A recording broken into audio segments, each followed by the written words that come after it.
Let's bring in the BBC's Soraya Ali, who's been speaking to some of those students who managed to get out. What have they been saying to you, Soraya? Hello.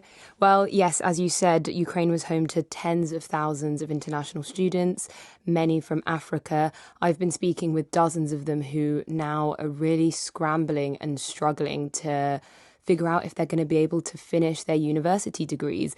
So a lot of them are deciding whether or not to stay in Europe, in neighbouring countries which they've fled to, and find alternative routes to finish their education, or many hundreds, it's difficult to say exact numbers, have returned home to Africa. And a lot of them have been saying that they're finding it very difficult. I've been speaking to one student named Desmond, who is from Nigeria and, who said his family were saving for the best part of a decade for this education in Ukraine. And he was only at university for 3 months when Russia invaded. So a lot of them are devastated like him and are saying that they can't return home to countries like Nigeria because there's nothing waiting for them.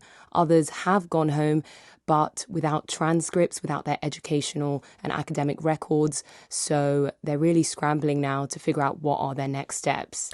And can this be seen as an opportunity for those various African governments? Because, we're hearing similar stories, say, in the South Asian subcontinent, for example, in India, where students have returned.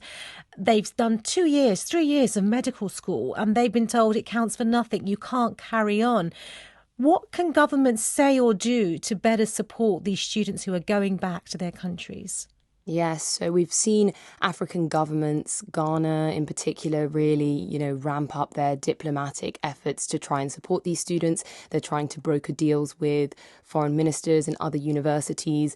So we've seen universities across the world offering a helping hand, saying that they're willing to take on medical students, for example, who are in their final year.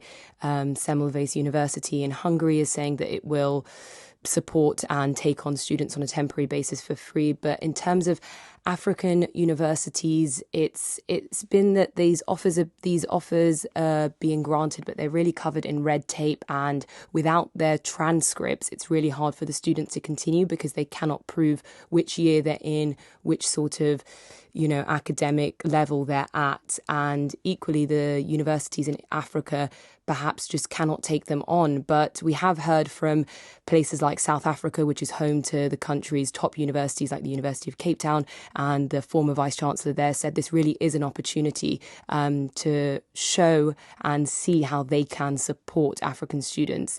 But a lot of them, from the ones that I've spoken to at least, have not started or enrolled at African universities. They said they'd have to take a step back academically if they did, and they're now looking towards finishing online. It's miraculously so difficult. It's so difficult, and miraculously some Ukrainian universities have already started offering online classes. And morale crushing, because they will have spent so much money just trying to get to Europe. Not just them, their families, people who've worked hard.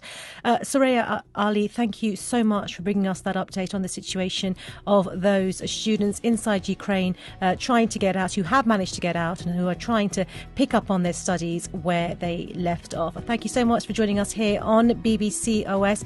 Do join us again tomorrow.